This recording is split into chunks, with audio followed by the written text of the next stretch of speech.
Parallelogram जैसे ये आपके पास बनी हुई है ए बी सी डी, फिर डी से वापस ए पे, पहले वाले वर्टेक्स पे वापस। इस पैरेललोग्राम का नाम है, यहाँ देखें लिखा हुआ है ए बी सी डी। तो ये इस तरह से बनेगी, पहला ए होगा,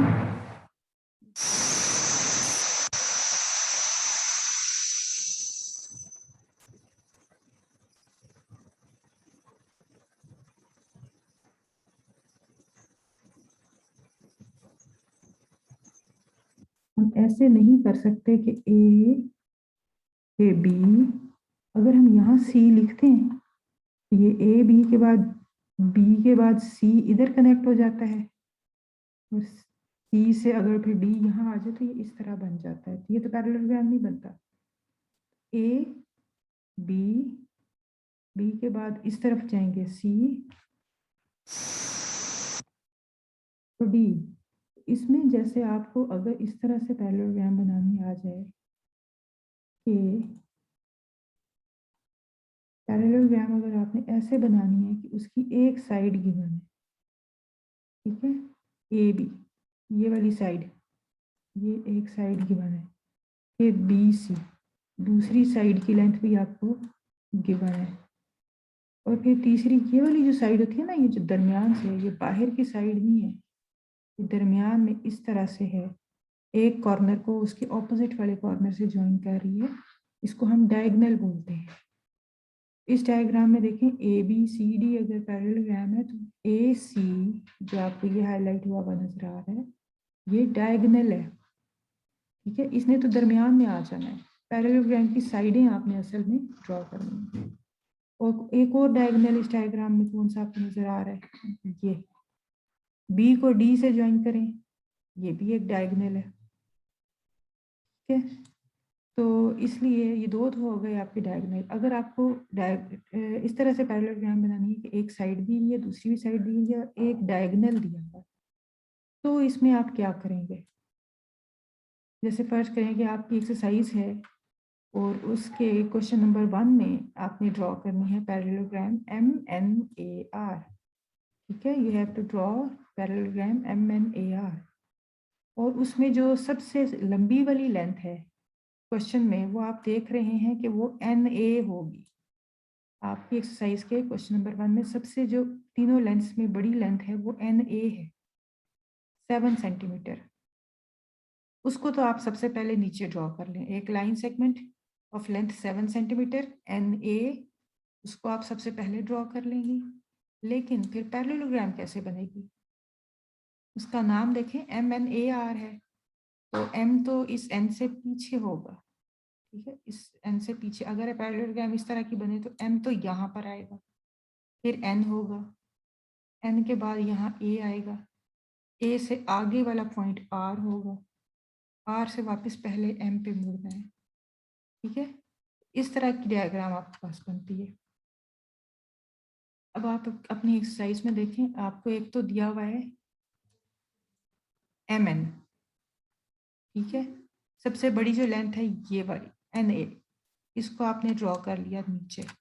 ये एन ए तो आपकी जो बनती है ये तो साइड लेंथ है, फिर एम एन क्या है, ये 7 सेंटीमीटर, ये भी साइड की लेंथ है, लेकिन ये जो एम ए है 2.8, ये वाली लेंथ, ये एम ए साइड पे नहीं आती, ये दरमियान में आएगी इस तरह से, ये वाली डायगोनल की जगह पे आएगी। तो कोई बात नहीं,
क्या किया आपने? You have drawn an arc of 5 centimeter, radius 5 centimeter from the point N, an arc of radius 2.8, इसके लिए an arc of radius 2.8 centimeter from the point A, यहाँ से आपने की, और कौन सी आर्क ड्रॉ की? अब ये वाली, ये दोनों आर्क ड्रॉ हो गई। उसके बाद क्या किया? Join the point M, this is point M, join the point M with N and the same point M with A। अब ये आपको पता है, ऊपर मैं आपको बता चुकी हूँ कि M में आपका डायगोनल बनेगा। इससे आगे क्या बनाना है? ये तो ट्रायंगल बन गई है, इससे आगे हमने पैरेललोग्राम बनानी है। पैरेललोग्राम कैसे बनेगी? ये जो लेंथ है, इसके बराबर लेंथ आपकी इधर आनी है, ठीक है? ऐसा ही होना है ना। From the point N you have drawn an arc of 5 centimetre, यहाँ से आपने 5 सेंटीमीटर की आर्क इधर लगाई। इधर से भी उस जैसी साइड बनाने के लिए पॉइंट A से 5 सेंटीमीटर की आर्क यहाँ पे लगाई। देखिए ये मैंने थोड़ा सा ग्रीन किया हुआ है, ये जो ग्रीन ग्रीन आर्क है, ये इस ग्रीन जो पॉइंट बना हुआ है पॉइंट ए, यहाँ से लगी है। पॉइंट ए से ये वाली आर्क आपने ये वाली लगाई है, ठीक है, 5 सेंटीमीटर। ये इधर देखें, ये भी 5 सेंटीमीटर थी, तो यहाँ पे भी हमने 5 सेंटीमीटर की रेडियस लेकर कंपास खोल के आर्क लगा दी, ठीक। अब दूसरी आर्क आपकी कहाँ से आएगी? दूसरी आर्क आपकी यहाँ से, तो ये लेंथ बननी है ना, दूसरी आर्क आपकी यहाँ पे आनी चाहिए ऐसे ऊपर, और ये किसके बराबर होगी? इसके बराबर। पैरेललोग्राम में ऐसे ही होता है ना, ऑपोजिट साइड्स पैरेलल साइड्स होती हैं, वो उनकी लेंथ इक्वल होती है। ये तो लेंथ इसकी 7 सेंटीमीटर है, इसके लिए ऊपर वाली के लिए भी आप क्या करेंगे कि ये लेंथ 7 सेंटीमीटर है, तो इसके बराबर यहाँ पे ये जो मैंने पॉइंट बनाया हुआ है, पॉइंट M पे रखें, कंपास को खोलें 7 सेंटीमीटर, और इसके सामने ये साइड बनाने के लिए आप ये वाली आर्क लगा दें। पिछली आर्क को उसने यहाँ इस पॉइंट पे इंटरसेक्ट कर दिया, जिस पॉइंट पे इंटरसेक्ट किया उसको आप M से भी ज्वाइन कर दें, और उसी पॉइंट को आप A से भी ज्वाइन कर दें। ये लाइन तो आपने ज्वाइन की हुई है।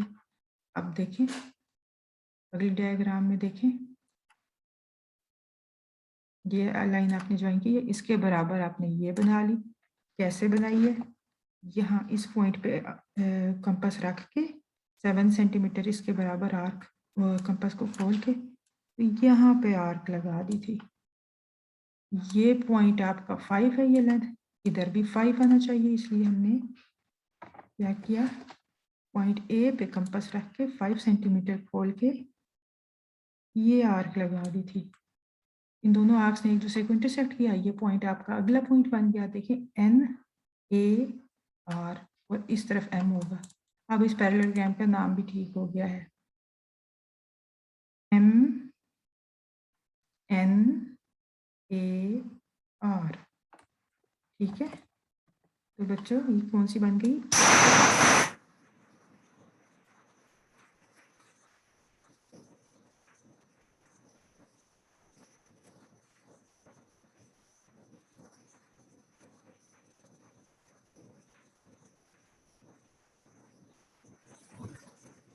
तो आपने क्या करना है, सबसे पहले लाइन सेगमेंट ड्रॉ किया, सबसे बड़ी लेंथ वाला एन ए, ऊपर आपका पॉइंट एम आएगा, यहाँ से रख के एन एम आपको दिया हुआ है, एन एम एम एन, ये क्वेश्चन में आपको दिया हुआ है, ये रहा। इसकी 5 सेंटीमीटर की आर्क लगाएं, दूसरी 2.8 की लगाएं, ये पॉइंट आपके पास आ गया पॉइंट एम, ठीक है। उसके बाद आपने क्या करना है, इस पॉइंट को यहाँ से ज्वाइन कर देना है, इसके बराबर आपने लाइन यहाँ लगानी है, तो इसके बराबर रेडियस की आर्क यहाँ से लगाएं, ठीक है। फिर ये जो नीचे वाली लाइन है नहीं, इसके बराबर आपकी लाइन यहाँ पे आनी है, तो पॉइंट एम पे रख के इसके बराबर रेडियस यानी 7 सेंटीमीटर रेडियस की आर्क यहाँ लगाएं। दोनों आर्क्स ने ये देखें इस पॉइंट पे इंटरसेक्ट कर लिया, तो फिर उस पॉइंट को आपने इधर से भी ज्वाइन कर दिया और इधर से भी ज्वाइन कर दिया। बाकी ये पॉइंट्स तो आपने पहले ही ज्वाइन कर रखे थे, तो ये आपकी पैरेललोग्राम बन गई। ठीक हो गया? अब आपको समझ आ गई है? मेरा ख़्याल है अब आप बाकी क्वेश्चंस भी सिमिलर क्वेश्चंस कर लेंगे।